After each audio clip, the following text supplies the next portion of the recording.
Mark 13, verses 1 through 6, as Jesus was leaving the temple, one of his disciples said, "Look, teacher, what massive stones, what magnificent buildings." "Do you see all these great buildings?" Jesus replied.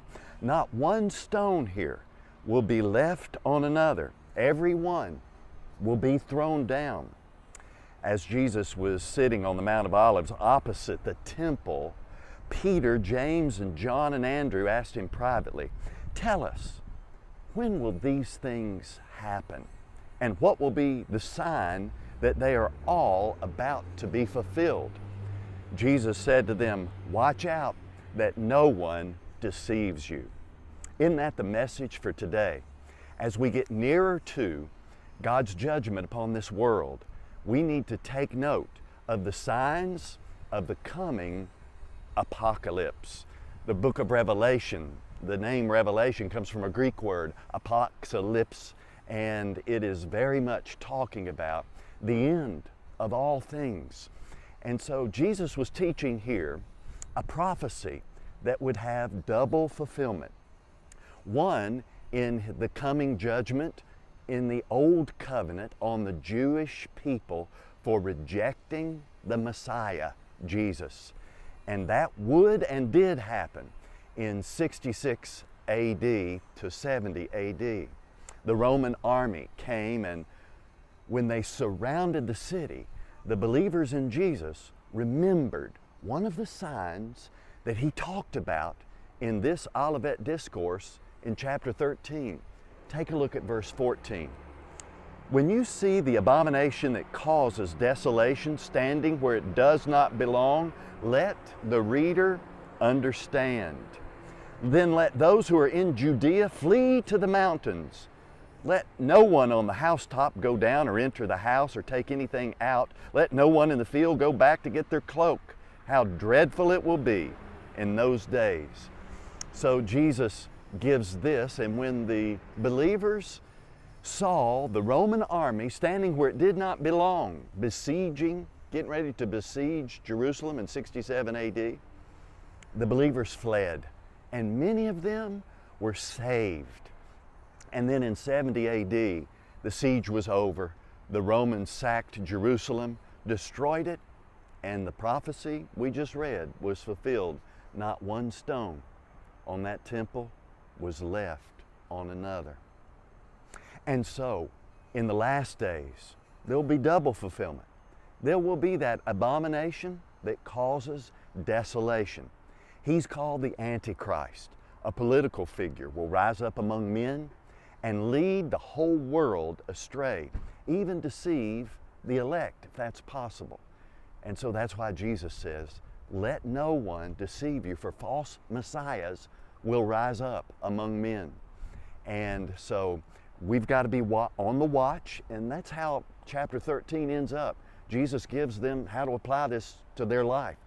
Watch out, watch and pray, so that no one is led off track, off the mark, and no one is deceived in these days we live in. And so there's a few signs that we need to take note of that have happened in these last days that give us an indication that it might be soon. No one knows the hour, not even the Son or the angels above. But he gives us these signs so that we will be on guard, be watched, and pray that no one fall asleep, first of all, or be deceived. Secondly, it's urgent, it's important. Let's perk up and pay attention to the signs of our times. Number one, we see the restoration of the nation of Israel in 1948 after how many years? After 2,500 years of not being a nation, out of the ashes miraculously, the nation of Israel rose up. And so there they are today. And so everything will revolve around that. Now we have a nation again. How could that people group stay together as a distinct religious ethnic group for 2,500 years without a nation? Well, God miraculously put that in their DNA through the Torah, and they are there.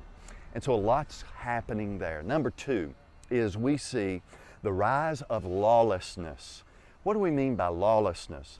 People living as a law unto themselves, doing what they feel like is right, rather than to look outside of themselves at a fixed moral law that's the standard and has been the standard for society for so long. That's on the rise. There's no turning back from that. It has come to our world, and it will continue to rise up. The Bible prophesies about that. Talks about the man of lawlessness will appear. Talks about in 2 Timothy about in those last days, and makes a description of the lawlessness. And then it says a phrase, Jesus says, where sin increases, grace will abound even more. So even in this time period, we see miraculous demonstrations of God's power and His love in this world.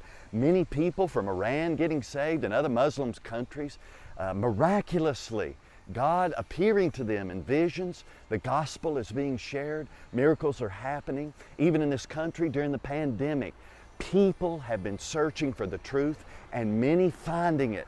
God's at work. We see the modern missionary movement like it never has been. Things are happening all over the world, and revival is happening.